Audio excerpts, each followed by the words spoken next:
Welcome to the Title Talk Podcast, an interview series featuring key individuals doing innovative things with their business and life. And now, here's your host, Richard Barbara.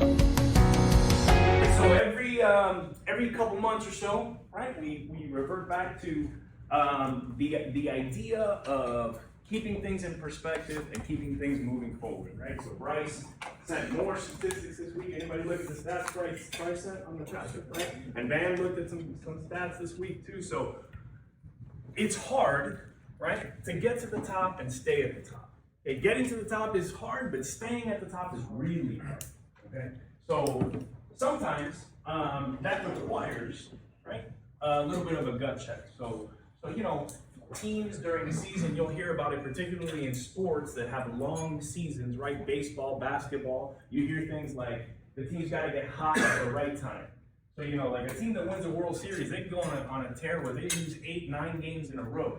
In sports with shorter seasons like football, that would be fatal, right? You can't lose 9 games in a row and win the Super Bowl, typically, right? So, but in baseball and in basketball and in things that are more marathon-oriented, long-term, those things can happen, right? You gotta know how to survive those periods, you gotta know how to push through.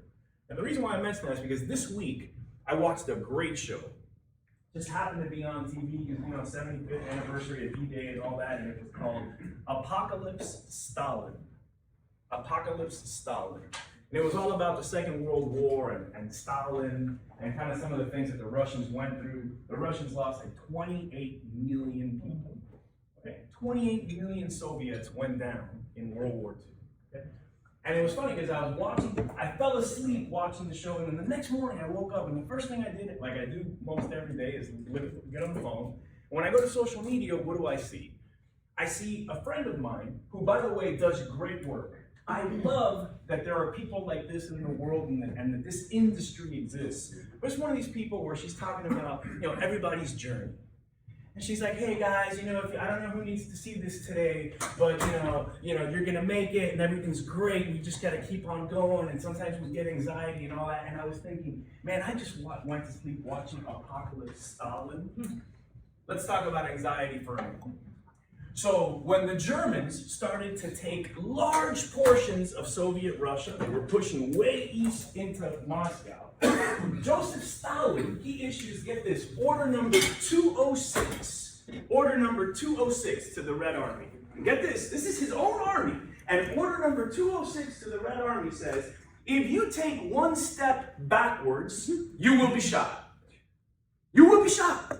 And so the Red Army would march, and behind the Red Army was Stalin's secret police. And literally, if you took a step back, you were shot.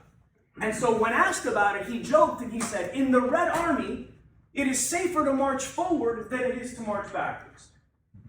Okay, and then, get this, when the Soviets started to take heavy losses, they started to lose areas, thousands, hundreds of thousands of Soviet soldiers were captured at one time. So here, nowadays, since the Gulf War, if we lose 3 Americans, which by the way is 3 too many, we hear about it. 3 people, we hear about it. This one village went down in the Soviet Union and 600,000 Russian soldiers were taken captive. 600,000 in a day. When Stalin heard about that, he came out and he said, new directive. If you surrender to the Germans, your family will be shot. Your family back in the Soviet Union will be shot. By the way, these are the people they compare to Trump. So you get an idea how bananas these comparisons are. I mean, let's just be real, okay? So, get this. So, Stalin had a son. Most people don't know about this. Okay? Guy's name was Anton. Okay, and he was the son born to like Stalin's first and only wife. And Anton was a lieutenant, a gunnery like guy. He was sitting on one of those big guns, and the Nazis caught him. And they made a big to-do out of it. Of course, they got Stalin, they call him the Man of Steel. They got the Man of Steel's son. They put it all over the German newspapers. It was on the front page. It was big news that Stalin's son had been captured. He surrendered to the Germans. How do you think Stalin reacted? He took his son's wife and sent her to the Gulag. That's right. He took his son's wife to the Gulag, took her away from his grandson. Okay, so what happens is there was a time not that long ago in the 19-somethings, like you don't gotta go to the 16-somethings. There are people still alive that saw this. That if you surrender to the Germans because there's 80,000 Germans and 4 of you, your family gets shot. Like you had to be like, shoot me, so my family doesn't get killed. Like, that's the way it was. Hitler would leave his soldiers out in the battlefield for a month without food. That's why they ended up losing in Soviet Russia, because it was too cold and they had no food. This is your own soldiers. So what happens is, I want you to imagine being a Soviet soldier or a Nazi soldier in the middle of the frozen tundra and opening up your phone, having Wi-Fi, and tuning into somebody's page in the United States talking about how if you're having a hard time making it through your Thursday, and you need to see a bumblebee's butt in a flower, like Sebastian posted yesterday. Okay? Just in case, I don't know who needs to see a bumblebee's butt in a flower today, but if you need it. You know, guys, it's like this is not 100 years ago.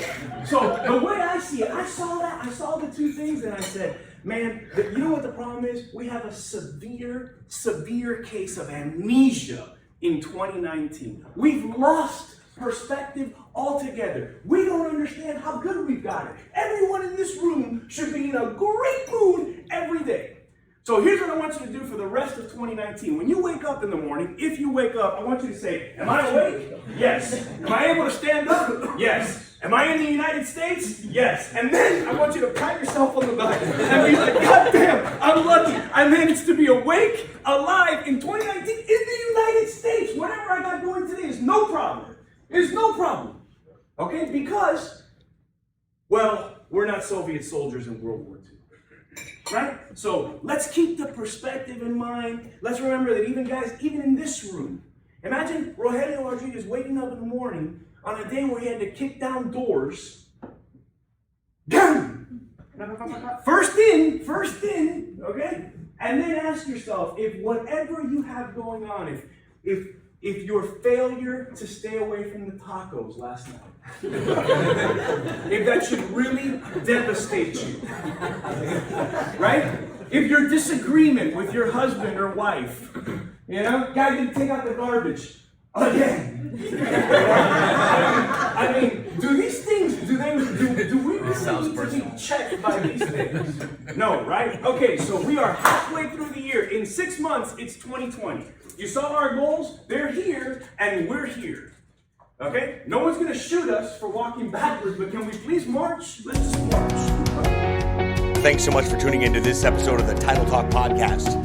If you haven't done so already, please make sure to subscribe to the show. This way you'll get future notifications of episodes as they become available. And if you feel so inclined, please leave us a review. We sure do appreciate it. Signing off from the Title Talk studio here in Coral Gables, Florida. We'll talk to you next time.